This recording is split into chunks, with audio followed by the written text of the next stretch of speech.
Hello, sixth graders. It's Mr. Gardell. How are you on this fantastic day? I hope you're doing well. All right, we are going to get started with another joke. All righty, hope you're seated. Here we go.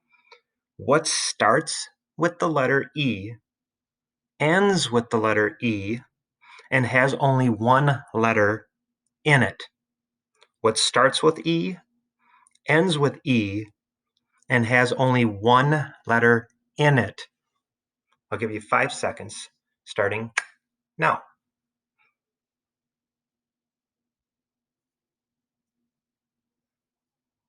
All right, time is up. What starts with E, ends with E, and has only one letter in it? It is an envelope. Hilarious. Yes, I know. I'm sure I got a smile out of you, or a smirk, or maybe even a laugh. All right, so just want to kind of recap yesterday, okay?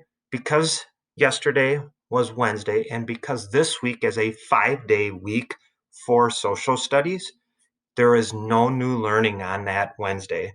And so really what you would use the Wednesday for is to get caught up. So just keep that in mind. You can always go forward. You can always move ahead, but really your goal is to always stay on track and not fall behind, but use that Wednesday to get caught up. Now, there will come a time when we only have a 4-day week, right? Where then Wednesday there is new learning. So just want to reinforce that. Okay, so by now you should have read the American Settlements Grow on page 6.14 and read the section titled Minnesota Territory on page 6.15. I just want to go into our textbook really quick.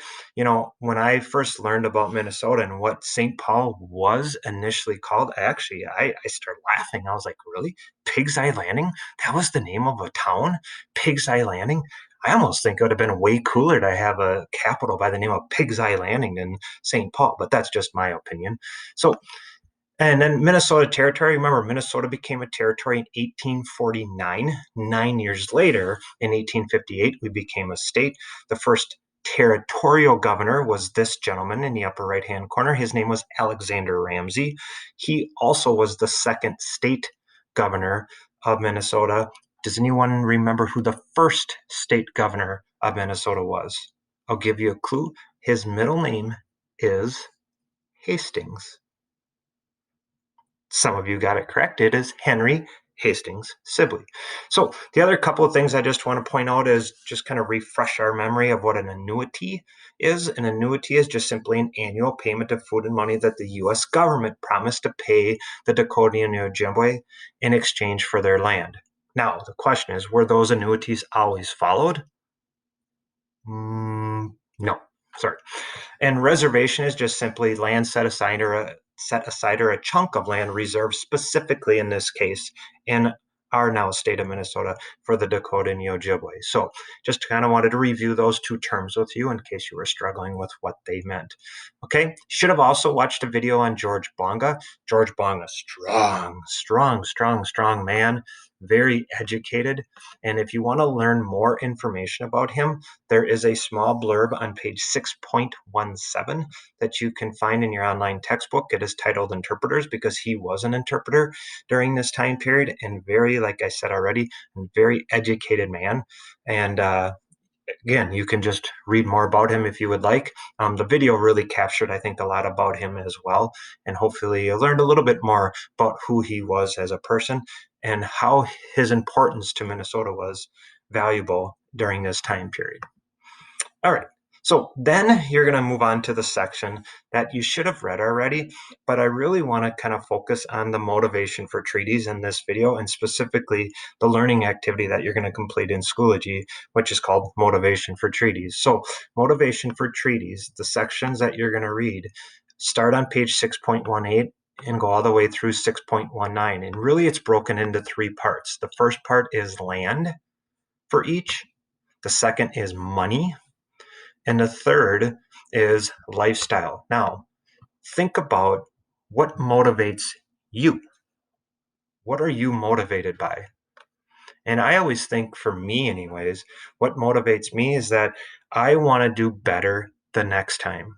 Okay. So in other words, I want to do better today than I did yesterday. And that's really what motivates me and strives me to want to become better and better each and every day. And it just isn't always about teaching. Okay. It's about anything in my life. And so really that's what motivates me is I always want to be better the next day. Okay. Or I want to be better than I was the day before. So what would motivate the Dakota to sign treaties? What motivation would there be for the Americans to get the Dakota as well as the Ojibwe to sign treaties? That's really what this motivation for treaties section is about. And what you're going to complete in Schoology is the motivation for treaties learning activity. And that's what I'm pulling up right now for you. And so what you're going to do is using Cami, of course, whoops, I'm sorry, that's in your way, is using Cami, of course. What I want you to do is just simply put bullet points, okay? And so we have two columns. One column is for the Dakota, the other column is for the Americans. And again, back into our online textbook, you can see that this short paragraph is about the Dakota, specifically about land. And this short section is about the Americans with regards to land. And so what I would encourage you to do is take it one chunk at a time. Read land for each only, okay? And you might have to go back and reread it if you've already read it, but focus on what would motivate the Dakota in this case, because it's not focusing on the Ojibwe in this section. What would motivate the Dakota to want to give up their land? What would motivate the Americans to want to get land?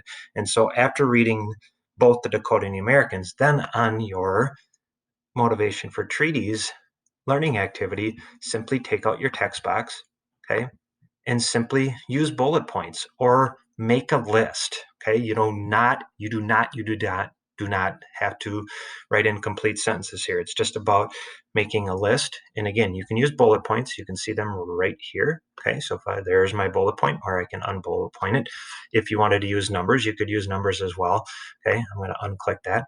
But really focus on what's motivating the Dakota and the Americans for land, money, and lifestyle. And so let's just practice one really quick. So for the Dakota, it says, when it came to signing treaties, some Dakota felt they really had no choice. So that would be one, right? They really had no choice. They felt like that was what motivated them. They saw how powerful the U.S. government was and worried it would take over the land no matter what. Okay. Treaties would allow them to reserve at least a portion of their land. Remember, that's called reservation, and reserve a portion of their land and control their own future. To some, establishing a reservation where the Dakota could live as they wanted was a reason to sign treaties. So, to recap, one, they had no choice. Okay.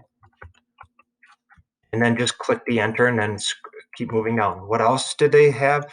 They felt like they would be able to keep some of their land. And lastly, it would allow them to control their future.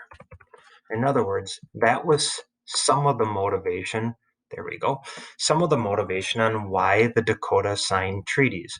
And so again, I can make this fancy if I want. I can make it the font bigger if I would like.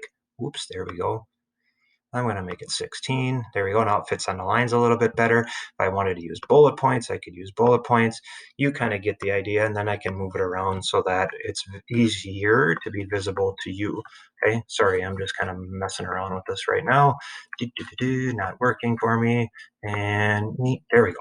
So it's as simple as that. Again, no complete sentences. And again, I would focus on one at a time. Focus on land, complete your notes. Focus on money, complete your notes. These notes are going to be extremely valuable to you when you get to tomorrow's learning checkpoint. Make sure you do turn in, okay, your notes on motivation for treaties to your HOA teacher, not Mr. Gardell, unless you have me for HOA, but turn them into your HOA teacher. All right. And one last thing. Make certain, as you saw, that you continue to complete each of these learning activities in numerical order, just like I modeled. Okay. All right. As always, if you have any questions, feel free to contact me or reach out to your HOA teacher. Take care and have a wonderful day.